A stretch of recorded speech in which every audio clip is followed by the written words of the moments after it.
Ryan! Etong episode na to, medyo kakaiba. Ang dami ko na kasing nabasa na mga car tips para sa mga nabaha na kotse. Tapos, nung binabasa ko, napateka lang parang mali to. Paano na mga new car owners o yung talagang baguhan pa lang o walang hilig sa kotse? Sure ako, hindi na para sa kanila yung mga tips na yon. Sila pa naman yung pinaka nangangailangan nito. Ang unang tip ng karamihan, tanggalin ang battery.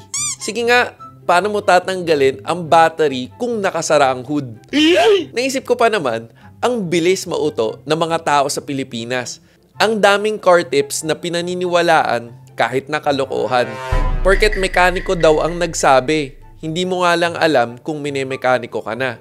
O yung sikat, marami ng subscribers. Puro experience daw. Pero yung experience na sinasabi, hindi mo sure kung tunay nga ba na na-experience o nang huhula lang. Kaya kailangan talaga ng logical na step by step. Sorry, ang dami kong hugot. Hanapin mo na lang mga Sunday Special episodes ko. Search Real Ryan Sunday Special dito sa YouTube para sa mga episodes na to. Pagulong mo, men! Speaking of gulong, eto, fun fact. Hashtag, alam mo ba na isa sa comfort factor ng sasakyan mo ay ang gulong? Ito ang Kinto Tires, Japanese technology made in Thailand. Ito ang tires for driving comfort. Maporma pa. Anyways, bigla akong naisip na meron na pala akong nagawa na ganitong topic sa Facebook noon, 3 years ago. At babalikan natin yun kung relevant at applicable pa rin ba.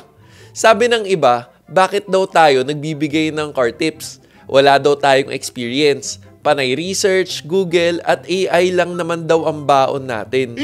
Pero, ewan ko na lang kung may makikita sila na ganitong klaseng guide sa mga sinasabi nila. At ito ang 10 utos ni Real Ryan para sa mga binaha na sasakyan. Number 1. Check level of immersion. Sa Tagalog, alamin kung hanggang saan inabot ng baha. Teka, nakasulat na pala dito sa old post ko, no? Para malaman kung hanggang saan inabot at anong posibleng nasira. Number 2. Open car door using key. Buksan ang pintuan ng kotse gamit ng manual na susi. Huwag gagamit ng remote or keyless entry, yung pinipindot. Mapapagana kasi ang electronic component. Malamang, nasa isip mo ngayon, kapag susi ginamit, gagana pa rin yung electrical. Oo. Pero, at least, hindi yung immobilizer, ma-actuator at mas mura na pyesa lang ang madadamay. Number 3. Don't start the car. Huwag tangkain i-start ang makina. Hindi natin alam kung ano ang pumasok sa makina. Baka mas lalong masira. Number 4. Don't attempt to turn on the ignition. Pagpasok mo ng sasakyan, huwag kang magtatangka na ilagay sa susian at pihitin o ilagay sa accessories or on. Baka may mag-short circuit palalo. Kundi, buksan ang hood. Number 5. Tsaka mo i-disconnect ang battery. Hashtag, alam mo ba na may battery palang Hitachi na ang pangalan na ngayon ay Toflong Battery? Tapos, ang slogan ng Toflong ay the heart of the vehicle. Kaya dapat, literal na tough na at long-lasting ang battery nila. Mga Japanese talaga, masyadong literal. At ito rin ay ginagamit na OEM battery ng mga Japanese car brands. JDM, number 1. Tanggalin ang battery mula sa terminals para mas mawala ang tsansa na magkaroon ng additional damage sa electricals.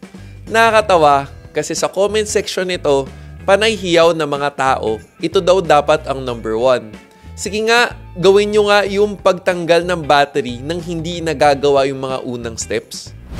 Number 6. Check fluid conditions. Silipin kung pinasok ba ito ng tubig. Hindi kasi ito pwedeng mahaluan ng tubig. Bago tayo mag-next number, magbabasag tayo ng isang misconception dito sa number na to na parating tuturo dito sa Pilipinas. Malamang narinig mo na yung blue bagets. Ito yung chine-check daw dapat sa kotse. Battery, lights, oil, water, brake, air, gas, engine, tire, at self. W for water. Pero, hashtag, alam mo ba, wala nang hinahaluan o nilalagyan ng tubig sa loob ng engine bay? Uunahan ko na yung mga magmamarunong sa comment section. coolant para sa radiator, at washer fluid para sa windshield washer. Naghahanap ka ba ng magandang engine oil para sa kotse mo? Liqui-Moly mo na yan! Tapos, Molygen, para the best, para sa longer engine life and lower fuel consumption. Sa technology na Molygen, sure na maximized ang engine performance and engine protection to the molecular level. Kaya para sa next change oil mo, Molygen ng Liqui-Moly mo na yan.